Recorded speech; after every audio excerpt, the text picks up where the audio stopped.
कभी ऐसा हुआ है कि सामने करने वाले कामों की एक लंबी लिस्ट हो और ये भी पता हो कि शुरू करना बहुत जरूरी है, लेकिन फिर भी न जाने कैसे हाथ अपने आप फोन की तरफ चला जाता है? अगर हाँ, तो आप अकेले नहीं हैं।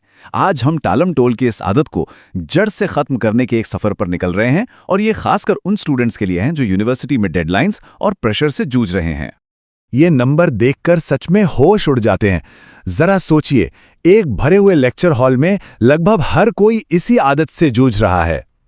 तो ये सिर्फ किसी एक की कमी नहीं है, बल्कि अकादमिक जीवन की एक बहुत बड़ी और आम चुनौती है। ये एक क्लासिक सिचुएशन है ना? डेडलाइन एक तेज रफ्तार ट्रेन की तरह हमारी ओर आ रही है, फिर भी पहला वाक्य टाइप करना, उफ, लगता है जैसे कोई पहाड़ चढ़ना हो। ऐसा होता क्यों है? चलिए आज इसकी असली जड़ का पता लगाते हैं। तो अगर अब तक लगता था कि टालमटोल यानी प्रोक्रास्टिनेशन बस आलस या खराब टाइम मैनेजमेंट है, तो रुकिए, कहानी इससे कहीं ज्यादा गहरी है। हाल की मनोवैज्ञानिक रिसर्च बताती है कि इसका सीधा कनेक्शन हमारी भावनाओं से है। तो ये अपने कैलेंडर को रंग बिरंगा बनाने के बारे में नहीं है। असली खेल है ये समझने का कि हम उस असाइनमेंट से बच क्यों रहे हैं। क्या ये फेल होने का डर है, या शायद वो काम बहुत ही ज्यादा बोरिंग लग रहा है? यही वो क्यों है जिसे हमें समझने की जरूरत है, क्योंकि टालमटोल असल में काम से नहीं, बल्कि उससे जुड़ी जो बुरी फीलिंग्स है ना, उनसे बचने का एक तरीका है। अच्छा, एक मजे की बात यह है कि हर कोई एक ही तरह से टालमटोल नहीं करता। अब हम इन 4 प्रकारों के बारे में बात करेंगे, तो ये देखने की कोशिश करें कि कौन सा प्रकार सबसे ज्यादा आपसे मिलता जुलता है। अपनी स्टाइल को पहचानना ही इस खेल को बदलने की दिशा में पहला कदम है। ओवरथिंकर असल में एक परफेक्शनिस्ट होता है। ये वो लोग हैं जो रिसर्च और प्लानिंग में इतना खो जाते हैं कि असल काम शुरू ही नहीं कर पाते। उनकी सबसे बड़ी रुकावट ये सोच है कि अगर ये काम परफेक्ट नहीं हुआ तो इसे शुरू करने का कोई फायदा ही नहीं है। डोपामाइन गाइडर वो है जो तुरंत मिलने वाली खुशी के पीछे भागता है। इनका दिमाग नई और मजेदार चीजों पर ज्यादा ध्यान देता है, तो एक बोरिंग लंबे प्रोजेक्ट का एक छोटे और मजेदार काम के सामने कोई मुकाबला ही नहीं है, भले ही वो कम जरूरी क्यों ना हो। स्लॉथ बेरर के लिए ये सिर्फ शरीर का आलस नहीं है, ये दिमाग की थकावट है। काम का बोझ इतना भारी महसूस हो सकता है कि वो हिल भी नहीं पाते, भले ही वो उस काम को पूरा करना चाहते हों। ये अक्सर बहुत ज्यादा तनाव या बर्नआउट की वजह से होता है। कंपेनियन सीकर को काम करने के लिए किसी के साथ की जरूरत होती है। अकेले काम करना उन्हें बहुत मुश्किल और बोरिंग लगता है। वो अक्सर दूसरों के होने से मोटिवेट होते हैं, लेकिन जब कोई साथ देने वाला नहीं होता तो वो स्ट्रगल करते हैं। तो किसी काम को बस कुछ घंटों के लिए टाल देने में क्या बड़ी बात है? छोटी सी तो बात है ना? लेकिन जैसा हम देखेंगे, इसका असर हमारी सोच से कहीं ज्यादा गहरा और दूर तक जाता है। इसे एक धीमी आग की तरह समझिए।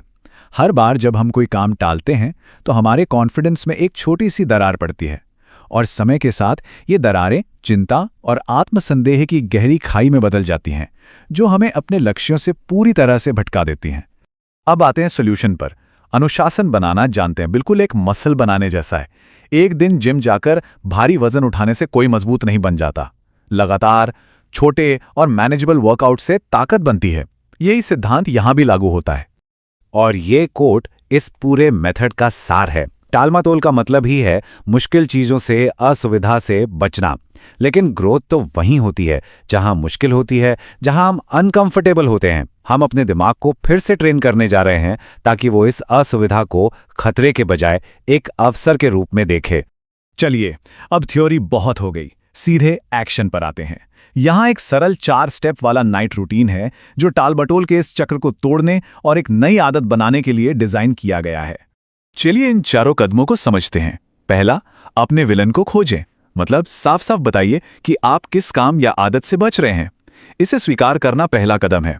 दूसरा, अपने पैटर्न को पकड़ें। एक जासूस की तरह पता लगाइए कि आप कब और क्यों टालमटोल करते हैं। ट्रिगर क्या है? इन पैटर्न को लिखने से उनकी ताकत कम हो जाती है। तीसरा, अपनी स्क्रिप्ट फिर से लिखें। यह एक मेंटल प्रैक्टिस है। कल्पना कीजिए कि आप सफलतापूर्वक वो काम पूरा कर रहे हैं। उस सफलता की भावना को महसूस करें। और चौथा, अपने सबूत को ट्रैक करें। अपनी हर छोटी बड़ी जीत का जश्न मनाएं। हर बार जब आप कोई एक्शन लेते हैं तो उसे लिख लें। यह आपके दिमाग के लिए सबूत बनाता है कि आप एक ऐसे व्यक्ति हैं जो काम पूरा करता है। अब ये स्लाइड देखिए, ये बहुत मजेदार है। ये हमें सिखाती है कि कैसे नेगेटिव को पॉजिटिव में बदलना है। मैं थीसिस लिखने से बचा को मैंने दस्तावेज खोला और एक वाक्य लिखा में बदलना एक तरह की मेंटल रिहर्सल है। ये दिमाग को फेलियर की नहीं बल्कि सक्सेस की प्रैक्टिस करवा रहा है। देखिए, हर काम को शुरू करने में एक मेंटल एनर्जी लगती है। इसे हम इमोशनल एंट्री बैरियर कह सकते हैं। हमारा गोल है इस बैरियर को इतना छोटा कर देना कि उसे पार करना बच्चों का खेल लगे, बिना किसी हिचकिचाहट के। इस पर एक नज़र डालें। 10 पेज का पेपर लिखना है, ये सुनते ही टेंशन हो जाती है ना? लेकिन सिर्फ डॉक्यूमेंट खोलकर टाइटल लिखना है, अरे ये तो कोई भी कर सकता है। ये सब मोमेंटम बनाने के बारे में है। एक बार जब शुरुआत हो जाती है तो आगे बढ़ना बहुत आसान हो जाता है। और यहीं पर यह बात आती है, दिमाग को मोटिवेशनल स्पीच नहीं चाहिए, उसे सबूत चाहिए, प्रूफ चाहिए। हर पूरा किया गया छोटा काम एक वोट की तरह है जो आप उस इंसान के लिए डालते हैं जो आप बनना चाहते हैं। एक ऐसा इंसान जो सिर्फ सोचता नहीं बल्कि एक्शन लेता है। तो जब हम आज की बात खत्म कर रहे हैं तो ये सवाल अपने आप से पूछना है, आप आज रात खुद को क्या सबूत देंगे?